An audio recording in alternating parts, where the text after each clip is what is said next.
워런 버핏은 3일 미국의 네브래스카주 오마하에서 열린 연례주주 총회에서 은퇴 계획을 깜짝 발표했습니다. 투자의 달인이죠. 워런 버핏이 올해 버크셔 해스웨이 최고 경영자 자리에서 물러난다고 공식 발표한 것입니다. 1930년 8월 30일생, 현재 우리나라 나이로 96세입니다. 약 85년간 거의 평생을 주식시장에 푹 빠져 지냈습니다.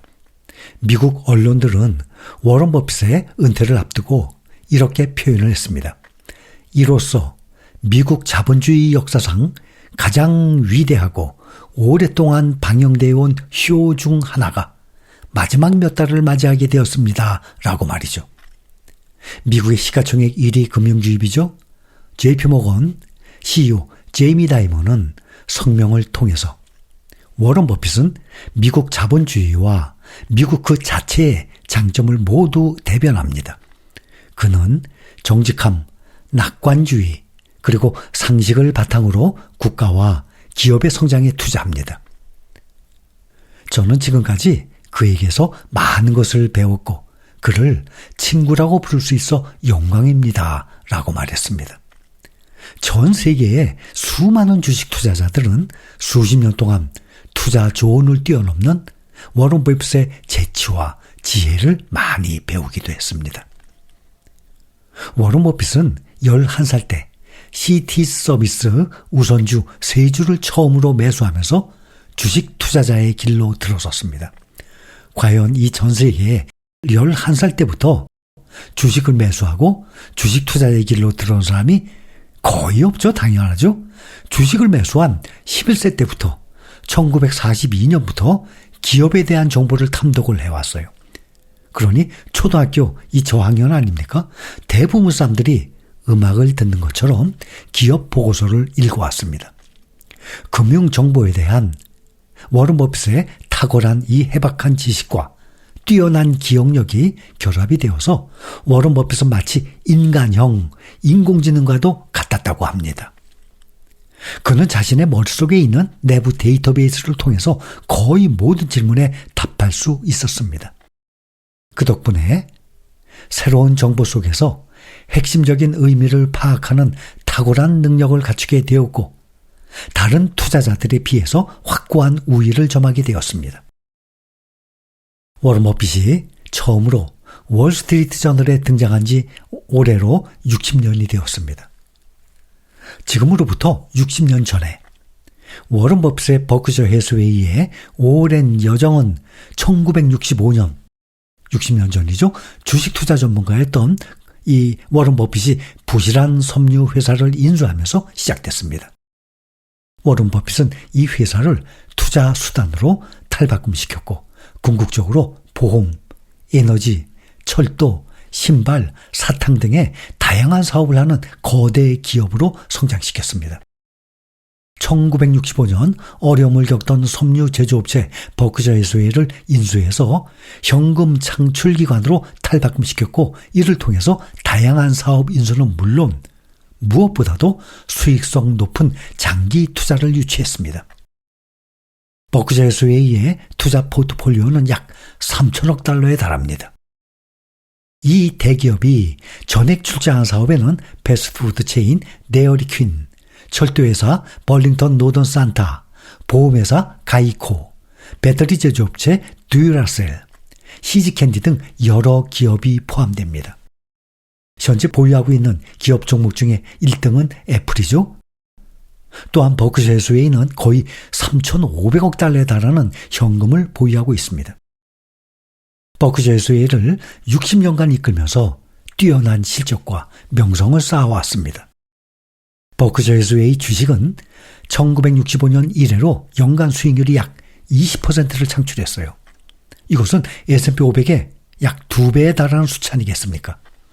주가는 그 이후 주당 약 20달러부터 현재 80만 달러가 넘어가니까 약 4만 % 이상 상승한 것입니다.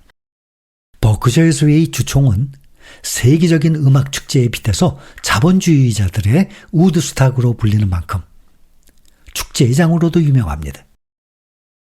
이번 주총에는 미국뿐만 아니라 한국, 프랑스, 중국, 캐나다 등 전 세계 4만여 명의 주주들이 참가해서 입추의 여지가 없었습니다. 특히 올해는 트럼프발 불확실성 속에 입장권 4만 장이 모두 동났다고 했습니다. 워런 버핏 회장의 단짝 찰리 먼거 부회장이 지난 23년 세상을 떠났죠. 버핏 역시 올해 96세의 고령이라는 점이 올해 주주들을 더 결집시켰습니다. 주총장을 채운 인파를 국적으로 나눠보면 미국 다음으로 중국이 압도적으로 많았다고 합니다. 주총 내용을 실시간으로 단독 생중계한 CNBC는 동시 통역으로 중국어만 제공했습니다. 특히 중국 참가자들은 단체가 많았습니다. 현장에서는 버핏의 투자 노하우에 대한 관심 못지않게 그의 삶에 대한 철학과 태도도 주목을 받았습니다. 워런 버핏은 꾸준히 공부하고 검소하고 낙관적인 자세로 유명한 사람입니다. 그의 후계자에는 2021년 지명된 그레그 에이블 버크셔 비보험부문 부회장입니다. 미국 네브라스카주 오마하에서 이번에 열린 버크셔 주주총회에서 버핏은 5시간 거의 가까이 걸친 주주와의 질의응답을 마친 뒤에 이제 그레그가 CEO가 되어야 할 때라면서 올해 말 은퇴할 것이다 라고 밝혔습니다. 이어서 나는 여전히 이곳에 머물면서 때때로 도움이 될 수도 있겠지만 앞으로는 운영이나 자본 배분 등 모든 최종 결정은 그레그가 내리게 될 것이라고 덧붙였습니다. 뉴욕타임스는 현대 자본주의 역사상 가장 성공적인 기업 중 하나이자 가장 유명한 투자자의 시대가 끝났음을 의미한다라고 전했습니다. 워런 버핏은 유망 투자처로는 여전히 미국 주식을 꼽았습니다. 특히 인공지능 열풍, 미국 내 전력과 에너지 부문을 추천을 했습니다. AI 열풍으로 인해서 전력과 에너지 수요가 급증을 하면서 투자 기회가 열려 있다는 게 워런 버핏의 판단이었습니다. 이날 주주들은 버크셔 해서웨이가 역대 최대 규모의 현금성 자산을 쌓아둔 것에 대해서 그 배경과 향후 투자 계획을 묻는 질문에 집중적이었습니다. 워런 버핏은 무려 4시간 30분 동안 질문에 답을 했습니다. 버크셔 해서웨이의 현금성 자산이 지난해 말 3,342억 달러에서 올해는 더 늘어났습니다. 3,477억 달러. 약 500조 원에 가까운 금액으로 불어나면서 기록을 또 경신했습니다. 투자자들은 버크셔 해서웨이의 이 같은 행보를 두고 경기 침체를 대비한 조치 등으로 해석을 해왔습니다. 한때 1990년대 말에 세계 최대 은보유 기업이었습니다. 보유한 이 종목들 중에 거의 2% 정도가 세계 최대 은보유였습니다. 이 버크셔 해서웨이가 현재 3,500억 달러 가까이 현금을 보유하고 있습니다. 워런 버핏 회장이 현금성 자산을 500억 달러 미만으로 낮추고 싶다면서도 그 돈을 가지고 언제 투자할지는 알 수 없다고 말했습니다. 기회가 충만한 투자처와 사업을 항상 찾고 있다면서 엄청나게 매력적인 것은 매우 가끔씩 찾아온다고 했습니다. 당장은 아니지만 향후 투자처를 위해서 당분간 현금을 쌓아두겠다는 뜻을 밝힌 것으로 풀이가 됩니다. 역대 최대 규모의 현금성 자산을 쌓아뒀지만 실제 투자 단행은 당장 일어나진 않을 것이라고 말해서 현금을 더 늘릴 수 있음을 시사하기도 했습니다. 최근의 관세 전쟁으로 인한 주식시장 급변동성에 관해서도 최근 30일 혹은 45일, 100일 동안 일어난 것은 정말로 아무것도 아니다라고 평가했습니다. 1929년 대공황 당시와 비교하면 주식시장의 최근 변동성은 큰 움직임이 아니다. 극적인 약세장이 아니다라고 일축을 했습니다. 이건 그냥 주식시장의 한 부분이라면서 시장이 하락할 경우 겁을 먹고 시장이 오를 때 흥분하는 사람이라면 주식시장은 참여하기에 끔찍한 곳이다 라고까지 표현을 했습니다. 1965년부터 2024년까지 버크셔의 연평균 수익률이 19.9%, 20%였습니다. 같은 기간에 미국 대표 주가지수 S&P 500 수익률 10.4%의 2배에 육박합니다. 그러니 1965년 1달러를 S&P 500에 투자했다면 현재 약 397달러, 그러니까 380배죠. 근데 버크셔 주식을 샀다면 무려 53,843달러, 5만 배 이상으로 늘어났다는 것입니다. 1996년 주주총회에서 한 말이 있어요. 지금까지도 주시장에 이 나오고 있죠. 가장 유명한 말.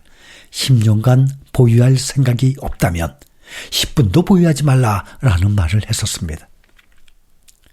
버핏은 이번 주주총회에서 트럼프 대통령의 관세 정책에 대해서 월가의 우려를 함께 했습니다. 버핏 회장과의 질의응답 첫 질문은 전 세계를 강타하고 있는 트럼프 대통령의 관세 전쟁에 따른 무역 장벽 관련 내용이었습니다.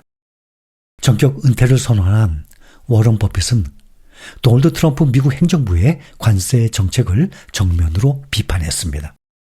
무역은 무기가 되어서는 안 된다면서 세계 다른 나라들이 더 번영할수록 우리가 손해보는 게 아니라 그들과 함께 더 번영한다.